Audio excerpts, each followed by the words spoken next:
hear from Mr. Kudlow. Mr. Kudlow, you are now recognized. I want to raise a couple of key, again, looking at maybe the past as prologue to the future. I'm not going to comment on the act that was just the so-called stimulus act that was just put through. My criticisms have been made elsewhere. There was some good, but a lot of not so good. I do want to say this.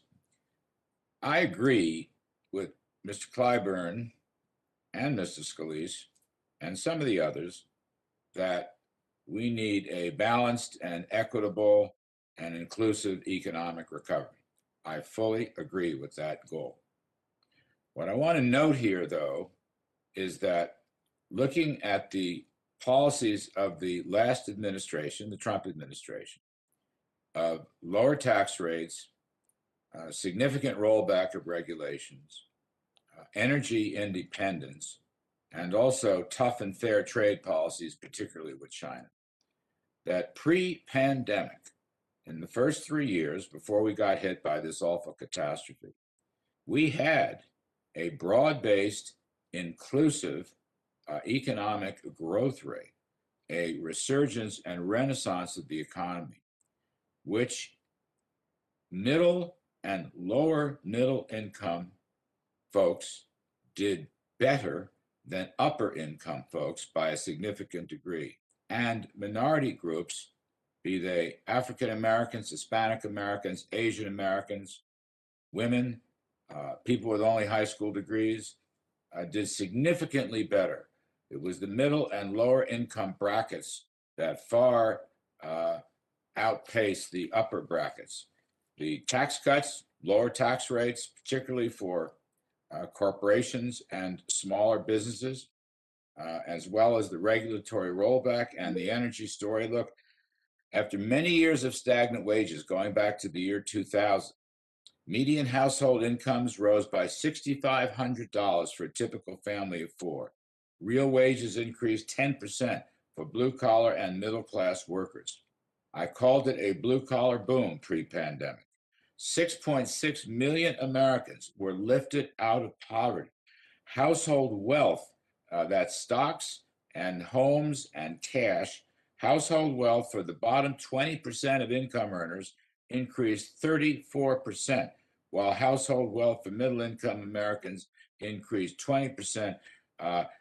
Wages, incomes, and household wealth for the top 1% and the top 5% grew, but far less, substantially far less, than what we saw in the lower income groups.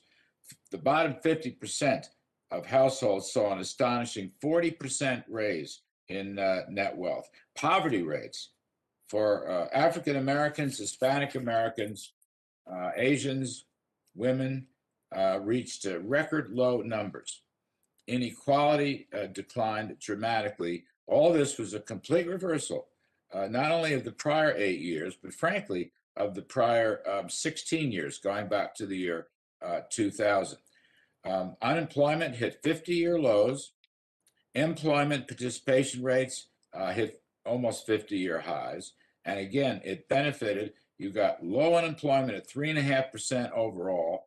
But again, the key minority groups, Black Americans, Hispanic Americans, Asian Americans, women, less well-educated blue collars and middle-income people, they had rock bottom 50-year low unemployment rates.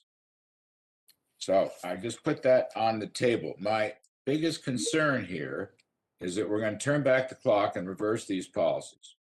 And my thought here is that if we do, if we reverse the Trump tax cuts, if we move into a huge overregulated economy, if we end fossil fuels and end energy independence, we will do great damage specifically to those groups that have been discussed this morning, the minority groups and so forth, women, people in poverty, underserved community.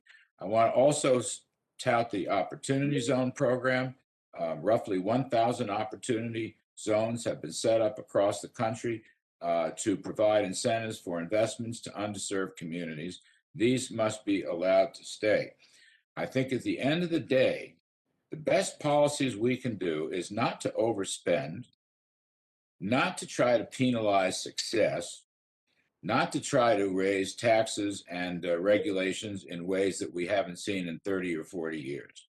The best thing we can do is provide an incentive oriented, supply side driven growth model that has worked in the past to deliver the goods and the incomes to the very people that we are talking about, the so called inclusive recovery.